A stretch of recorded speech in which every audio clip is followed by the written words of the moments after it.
ऐसा मनुष्य सच में धन्य है जिसने अपनी आत्मा को पुनः परिष्कृत करना सीख लिया हो, क्योंकि इसके बाद ही उसे मोह, आसक्ति एवं मति भ्रम से बचने में सहायता मिलती है। उसका अंतःकरण सदैव दिव्य साधना से ओतप्रोत रहता है तथा उसका प्रत्येक क्रियाकलाप विषयों से इतर आत्मा का संगी होता है। वह अपने आप में उस प्रकाश को धारण करने में समर्थ होता है जिसे कि योगियों ने पूजा है, जो किसी भी गुणवान हृदय की पहचान है तथा जिसके द्वारा वास्तव में मनुष्यता का कल्याण किया जा सकता है।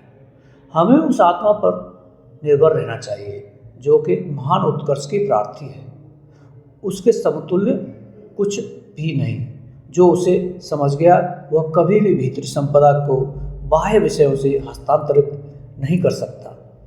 यही उसकी प्रतिभा है।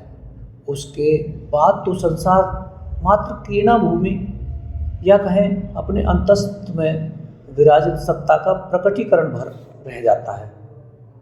इसे ही जीवन का प्रकाश पथ कहेंगे।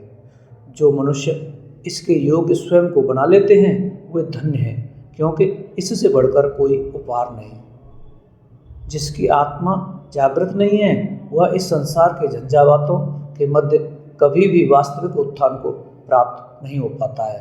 इसके लिए तो वह परिपूर्ण निष्ठा चाहिए, जिसके बाद मनुष्य का अंतःकरण स्वयं अपने आदर्श प्रयोजन की पूर्ति कर सके। मनुष्य की आत्मा चाहती है कि वह उसे विकास के पथ पर लगाए, परंतु वह तो उसे अंधकार की बेड़ियों में ही जकड़े रखना चाहता है।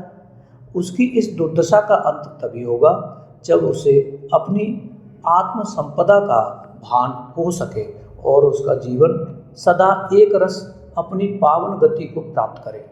इसके लिए उसे चाहिए कि हर प्रकार के व्याधि विकार से मुक्त हो, सर्वथा भावेन ईश्वर की सेवा में जा लगे, जो कि आत्मा की एकनिष्ठ सत्ता का पर्याय है। इसी में प्रेम का निवास है और इसी के द्वारा वास्तविक धर्म की प्राप्ति संभव है।